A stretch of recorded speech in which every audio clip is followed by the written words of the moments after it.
Hey fam, it's your girl Naia, back at it again with another reaction that's about to blow your mind. Today, we're diving into this wild ride titled AI Killing Game Development, This Week in Gaming from LevelCapGaming. I mean, AI taking over sounds like the plot of a sci-fi movie. Right? But seriously, are we really letting robots run the show now? I can't wait to see what kind of chaos this brings. So grab your snacks, settle in, and let's find out if we should be worried or just laughing at the absurdity of it all. And hey, if you're not already part of the Naia squad, make sure to hit that subscribe button and give this video a thumbs up. Let's get into it. Hey guys, LevelCap here, and welcome back to This Week in Gaming. This is the show where I catch you all up on gaming's biggest stories of the week at a rapid pace. We used to run this show every week for quite a while, but for scheduling reasons it became It's interesting to hear about the scheduling changes. It's always a bummer when something you love has to shift around. But hey, as long as the content stays fresh and engaging, I'm all for it. Plus, that space backdrop is giving me major sci-fi vibes, definitely sets the tone for some epic gaming stories. Time-consuming and difficult to produce, but we had a new opportunity to return to the show, and I gotta say, I've missed it. If you're a fan of the old show or are excited for the new one, drop a like and let's get into the weekly news. Starting off with Netflix. Netflix shut down their internal AAA game studio last week. The layoffs likely have affected dozens of developers, but they also lost the company some top gaming talent like Overwatch's executive producer, Halo veteran Joseph Staten, and God of War's art director. The company also announced that their interactive shows, which functioned as sort of a choose-your-own-adventure narrative series like Black Mirror Bandersnatch, are getting removed from the platform. And while this might seem like Netflix is giving up on gaming, they seem to be pushing ahead in a different path. Their Vice President of Generative AI for Games, which is a ridiculous title by the way, Mike Verdu, hyped up the company's AI-driven game development projects on LinkedIn. He said, Wow, the title Vice President of Generative AI for Games is definitely a mouthful. It sounds like Netflix is really trying to ride the AI wave, but I can't help but wonder, are we ready for AI to take the reins in game development? I mean, sure, it could speed things up, but will it capture the soul of gaming? This could either be a game changer or a total flop. He says he's currently Awakening VR launched to rave reviews, with many comparing its quality level to that of Metro Awakening VR getting rave reviews? That's huge. If it's being compared to top-tier titles, you know it's got to be something special. VR experiences can really immerse you in the game world. And if they nailed the quality, I'm all in. I can already picture myself dodging monsters and getting my heart racing. This could be a game changer for VR gaming. That of Valve's Half-Life Alyx. Planet Coaster 2 is out, currently sitting at mixed reviews on Steam, with many complaining about missing features like Steam Workshop support that was present in the previous title. Goat Simulator Remastered is now out, the remaster we've all been waiting for. And finally, we have Teenage Mutant Ninja Turtles Splintered Fate, which is being compared favorably to Hades. It actually looks kinda awesome. Okay, hold up. If Teenage Mutant Ninja Turtles Splintered Fate is getting compared to Hades, that's a big deal. Hades set the bar high with its gameplay and art style. If this new title is pulling off something similar, I'm definitely intrigued. Plus, the option to team up or play solo.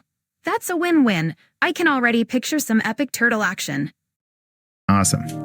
Alright, have you ever wanted to play a Minecraft clone that runs at an even lower resolution and 20 FPS? Well, the latest in AI gaming is called Oasis, and it's basically a real-time AI-generated experience that mimics the classic crafting game. It was built by training an AI model on thousands of hours of Minecraft footage. The end result is something that looks like Minecraft on the surface, but slowly becomes more and more of a hallucination as you play. Players are a Minecraft clone that turns into a hallucination? Now that's wild. It sounds like a trippy twist on the classic game. I can only imagine the bizarre scenarios that could unfold as you play. This could either be a creative masterpiece or a total mess. Either way, it's definitely intriguing. I'm curious to see how players react to that surreal experience. Players are sharing their clips online showing terrain completely changing as they move their viewer around. Buildings morphing into trees, items appearing and disappearing. It's basically a fever dream simulator more than anything else. A fever dream simulator, that's a hilarious way to put it. It sounds like Oasis is taking the concept of gaming to a whole new level of weirdness. I mean, who doesn't want to experience a game where reality is constantly shifting? It's like Minecraft meets a surreal art piece. I can't wait to see the wild clips players are sharing. This could either be a total hit or a hilarious disaster. Anything else. The intro in town. It boasts better average FPS and 1% lows than the previous generation of 3D V-Cache CPUs, as well. AMD is really stepping up their game with the Ryzen 9800 Ørsted. Better average FPS and 1 lows. That's what gamers want to hear. It's always exciting when a new CPU can push those frames higher, especially for competitive gaming. If they're taking the lead again, it's going to be interesting to see how Intel responds. This could shake up the whole gaming hardware scene. CPUs, as well as Intel's current generation of CPUs by a significant margin. On top of that, the new CPU runs several degrees cooler under load than AMD's already remarkably cool running current gen CPUs. The one potential disadvantage holding the 9800X3D back from being a universal CPU is its single core performance and productivity workloads. It's not intended for those tasks specifically, so it's no surprise that its improved gaming performance doesn't translate into improved productivity compared to current gen Ryzen CPUs. It's priced at $479 US. Roblox are taking new steps to protect children from the game's dark underbelly. Finally, Roblox stepping up to protect kids is a big deal. With all the wild stuff that can happen in online games, it's about time they put some serious measures in place. Kids should be able to enjoy the game without running into the darker side of things. I'm curious to see what specific steps they're taking. Hopefully, it's more than just lip service. Social experience meetings. Bloomberg reported over 13,000 cases of child exploitation in 2023 alone that occurred on the. Whoa, over 13,000 cases of child exploitation on Roblox? That's alarming. It really highlights the need for stronger protections and oversight. It's good to see they're finally taking steps to address these issues, but it's a shame it took so long. Online safety should always be a priority, especially in platforms aimed at kids. Let's hope these new measures make a real difference. That occurred on the Roblox. Howdy, fam. We made it to the end of this wild ride. So, we dove into AI killing game development, and let me tell you, the AI takeover is looking less like the Terminator and more like your grandma trying to figure out TikTok. Absolutely chaotic. We heard about some scheduling changes, which are a bummer, but hey, as long as the content remains fresh, I'm all in like a fly in hot soup. And can we talk about the title of Vice President of Generative AI for Games? Sounds fancy, right? But it leaves me asking if we're ready for AI to take the wheel in game dev.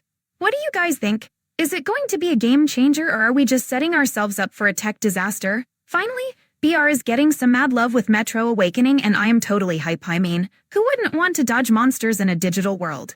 On the other hand, a hallucination-based Minecraft clone, it's either going to be a creative genius work of art or a dumpster fire, and I'm here for it all. So, after all this, did my expectations from the intro hold up? Absolutely. From those fire game concepts to the alarming realities of online safety in gaming, this week had it all. Before you jump into the comments, make sure you subscribe and smash that like button like it owes you money. Thanks for tuning in, and remember folks, if we let AI run the show, the next gaming event might be just a bunch of robots playing poker while we watch in confusion. Catch you in the next one!